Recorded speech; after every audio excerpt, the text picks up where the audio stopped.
Shooting সেটে ফেরার জন্য অস্থির অভিনেতা জিতু কমল। হাসপাতাল থেকে কবে ফিরছেন অভিনেতা আর্য সিংহ রয়? দুদিন আগেই সিনেমার শুটিং করতে গিয়ে আচমকা অসুস্থ হয়ে পড়েন জিতু কমল। বুকে ব্যথা, কাঁপুনি দিয়ে জ্বর। আপাতত বাইপাস লাগোয়া একটি বেসরকারি হাসপাতালে চিকিৎসাধীন চিরদিনই তুমি যে আমার ধারাবাহিকের আর্য সিংহ রয়। জানা গেছে বুকে ব্যথা ইনফেকশনের কারণেই অসুস্থ হয়ে পড়েছেন জিতু।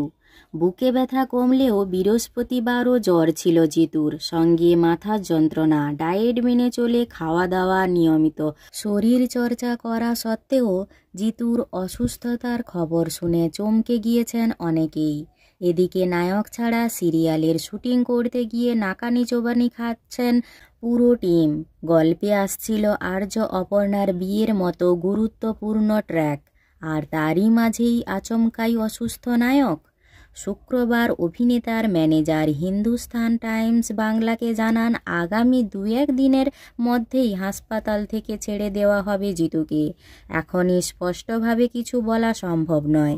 চিকিৎসক সব বিচার বিবেচনা করে সিদ্ধান্ত নেবেন। ওদিকে শুটিং সেটে ফেরার জন্য অস্থির অভিনেতাও, তবে তিনিও নিরুপায়। হাসপাতাল থেকে ছুটি পেলেই সোজা শুটিংয়ে ফিরবেন জিতু। ওদিকে আজই অভিনেতার ঘনিষ্ঠ সূত্র থেকে পাওয়া খবর অনুযায়ী রবিবার মানে আজই হাসপাতাল থেকে ছাড়া পাচ্ছেন জিতু কমল। আগের চেয়ে অনেকটা সুস্থ বোধ করছেন অভিনেতা, আর সব ঠিক থাকলে সম্ভবত মঙ্গলবার থেকেই চিরদিনই তুমি যে আমার ধারাবাহিকের শুটিং ফ্লোরে ফিরবেন জিতু কমল ওরফে আর্য সিংহ রয়। অভিনেতা জিতু কমলের অভিনয় আপনাদের কেমন লাগে তা অবশ্যই কমেন্ট করে জানাবেন। আর ভিডিওটি ভালো লাগলে একটি লাইক করে পিউ 14 পেজটি ফলো করুন।